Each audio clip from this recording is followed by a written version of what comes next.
up, YouTube? Welcome back to the channel, everybody. I hope you guys are having a fantastic Memorial weekend. I know I got Monday off, so I'm super stoked about that. Gonna have a couple more days here on the weekend to get some things accomplished. We do have some stuff that we accomplished on the race truck engine that I'm gonna kind of go over. Just kind of some small things, some fittings and whatnot. So I'm gonna go over that. But then I'm also gonna have something to do on the rear end that I forgot to do when I was back there already. So we're going to address that, and we're going to take care of that. I'm going to kind of show you guys how to delete something, remove something completely. I also want to go over something on the newest truck, the crew cab, the black truck. I want to kind of show you guys, I did some work on the rear back there, but I also want to show you guys some data logging things, that some things you want to watch for to kind of know whether your high pressure oil pump is keeping up, fuel pressure, stuff like that. Just some preventative things to make sure that your truck is performing the way it should. So I want to go over that with you guys as well. So let's kick this video off. Thank you guys for watching. Let's get it. Today is a balming 90-degree day. The Husky does not like this weather. Head out to the new truck here. So the first thing we did new calipers and rotors on both sides. You can see that there. And then on the passenger side over there, we also did a rear axle seal. And when I did the rear axle seal, the fluid looked terrible, so we ended up pulling the rear pumpkin cover off here and changing the fluid. One thing I want to mention, if you ever do a rear axle seal, make sure you pull your vent off. That's right here. Pull your vent off, make sure that that is not clogged. That can be a very common issue, and then it'll continue to blow out your rear axle seal. So we got this whole rear end pretty much redone with new rotors, calipers, pads, fluid change, and then the rear axle seal on that side. So I'm super happy about that. One other thing I want to mention is we changed our fuel filters back here for our fast fuel system. I believe in the last video I said this was an air dog. It is actually a fast. Did a whole run around on trying to get the right filters. Eventually figured out that this is a fast, not an air dog. I should have known because of the way this is up there. But anyway, we got our fuel filters changed in the back here. The guy actually had them mixed up. He had his water separator on the front one and his fuel filter on the back one. That is wrong. So I don't know if he was having issues there or not, but that's one of the reasons we wanted to check fuel pressure. So now that we have fresh fuel filters, we'll be able to monitor our fuel pressure. So you guys have yet to hear this truck start up and run. You can see we got this thing taped up to our windshield here. I'm going to turn the key on, and then you guys will see the fast start pumping and start giving us some fuel pressure here.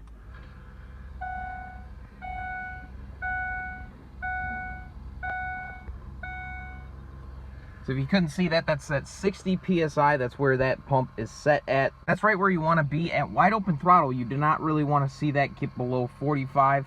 I've already driven the truck with the gauge on, and that gauge literally does not move. The fast pump shut off, but once we crank it over, it should come back up. So anyway, like I said, you don't want it to drop below 45 PSI. Then you can start causing damage to your injectors if you do that. So that's just one key point, especially if you have bigger injectors, guys. That's very, very important. So now we'll hop over to this here. So the other thing I want to watch, the other thing to watch is not only your fuel pressure, but also your ICP, which is your injection control pressure. It's how much oil pressure you're building that's being sent to the injectors. So this right here, desired and ICP pressure, this is not an accurate way of reading your ICP. The best way is watching your voltage. So that's the best way to watch your voltage, is by watching the voltage. The higher the voltage, the more pressure you're building in the oil pressure system. So you want to be at wide open throttle, you want to see it hold at least 4.5 to 4.9 volts. That's ideal for the best way to do it. So watching ICP voltage will help you see whether your high pressure oil pump is weak or if it is a strong pump. I've already done this test and we were holding 4.5 volts with no issues at wide open throttle. So that tells me that our high pressure oil pump is good to go. It's not, we don't have any issues there. If you watch it hit 4.5 volts and then drop off while you're still in the throttle, then generally that means you're running out of oil, or your high pressure oil pump is getting weak. And then obviously if this drops below 45 PSI,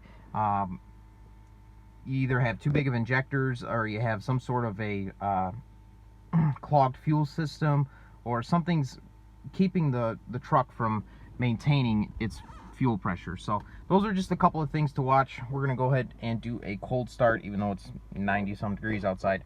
We'll do a startup and let you guys hear this thing.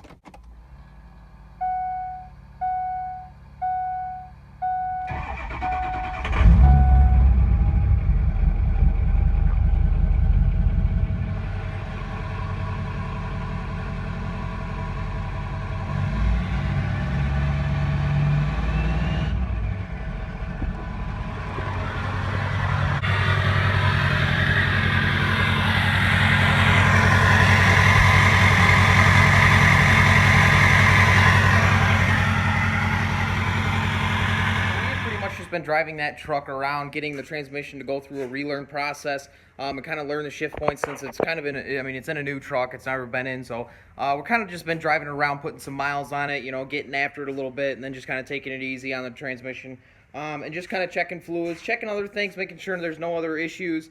A couple of things I do want to do. I do want to get some ELC, extended life coolant, the red ELC stuff in the truck. I also want to get the truck tuned, and I also want to get the bed painted. And then more than likely, we are going to be selling the truck. I have my eye on a ZF6, a regular cab ZF6, and I've already went and looked at it. I've fallen in love with it. I want it. So more than likely, we're going to sell this truck and then go get that one, because I want that ZF6. So let's go into a little bit more about the race truck now. Let's get away from all this other junk, and let's get to what this channel, why I made this channel in the first place, which is the race truck. So let's hop into some of the updates that I have for the engine, and then we're going to be doing some work on the rear end of the race truck, and hopefully get some stuff knocked out. Okay, so for the race truck engine, as you can see, we have some of our lines routed for our regulator return.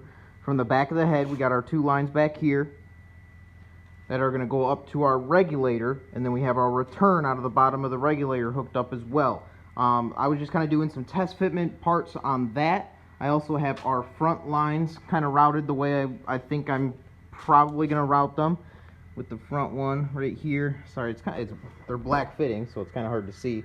Then the other one in the front of the head on this side, and then those are going to go around to the side of the frame, and those are going to just run along the side of the frame and then hook up from our 6.7 fuel pump. So the other update is we have all of our fittings for our oil cooler block off plate. Let me pull this guy out of here.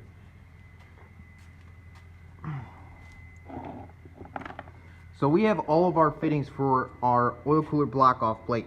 This is our -8 oil feed line for our turbo. We're going to be going to a smaller size to feed the turbo from there. This is our -8 auxiliary. If we ever wanted to go with twin turbos or something, that would be the one we use. Right now we're just going to have it blocked off. Obviously we have our oil temperature sensor there and our oil pressure sensor here. This is a coolant passage. I was initially going to just block this off, but I don't want to really restrict any coolant flow, so we're actually going to run this from here to the degas bottle. Underneath the degas bottle, we'll just tee into that. That way we can keep the flow of the coolant going through. And then these two here, these are our big oil lines. This is what's going to feed our oil return and then come back and go down into our engine, where it's going to feed our high pressure oil pump and other accessories like that. So these are -12 lines ORB. This was kind of difficult to find, but I was able to manage to find black aluminum fittings like this with ORB to a 90 or to a 45 degree ORB fitting. So if we put this back in here, we get it kind of situated where it will probably sit. It does get really close, just this one fitting, to our ODOG's ported intake. So I might do some trimming. We might just kind of file that back a little bit. That way when we put our line on to feed our oil cooler and whatnot, we don't have any issues. We can tighten it down all the way. So that is going to be something that we are going to address.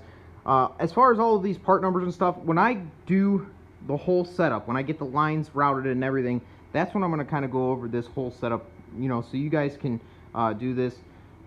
I have all of our part numbers and stuff that we've used from Vibrant and whatnot, so I'll kind of go over everything in one collected video on the whole oil cooler setup that I plan on running. I don't even know if it's going to work. I've never tried this before. This is just an idea that I've had in my head for a little while. I know other people have done this and have been successful, so that's why I'm going to try my own setup and see if it works.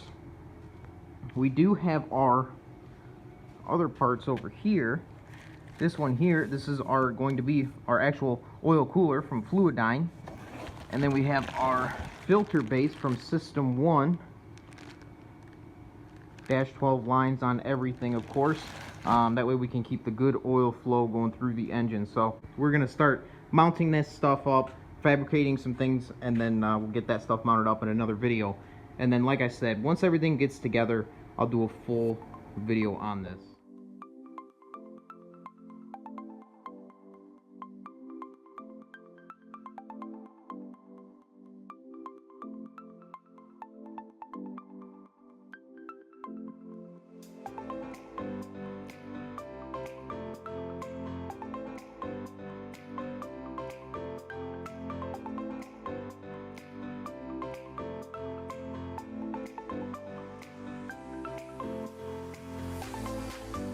Guys, this is what I'm talking about. These are your parking brake shoes. Basically what you're gonna have to do is pop the spring off on the top here, and then there's a spring down in the bottom, and we'll be able to remove these completely. It's just extra weight. If you live in Michigan or any of the northern states, if you even use your parking brake, it more than likely will end up seizing up on you, and then you get drag and all sorts of issues. So we don't have to worry about our parking brake somehow getting caught up into our rotor and giving us issues, and causing drag and slowing us down. So like I said, just a couple of springs, one on the top, one on the bottom, and then these shoes will come right off.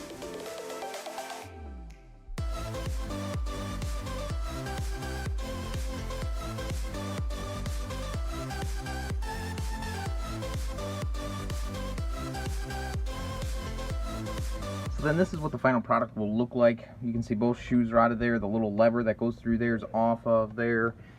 So you can see, I mean, this is what we're pretty much eliminating. This stuff actually looked pretty brand new. I don't know if the guy had just replaced it or what, but as you can see, combined you're probably talking like 20 pounds, so there's really not all that much there. But if this were to catch or drag or anything like that and give us issues going down the track, that would be substantial. So with that stuff out of the way, we can throw this stuff back on and then go to the other side. So that's going to do it for today's video, guys. Thank you guys so much for tuning in. I hope you guys enjoyed it. It is super hot out there right now. It's like 90 degrees. We're probably going to go in, cool off for a little bit, come back out a little bit later. That way we can finish up the other side, put the other side back together too. But just got some kind of small updates and stuff. If you guys are interested in the new truck, make sure you guys get a hold of me. Leave a comment down below. Really excited to hopefully go get this manual truck eventually. So once again, thank you guys for tuning in. If you guys are new, hit that subscribe button, like this video, and share. Leave a comment down below. We'll talk to you guys on the next video.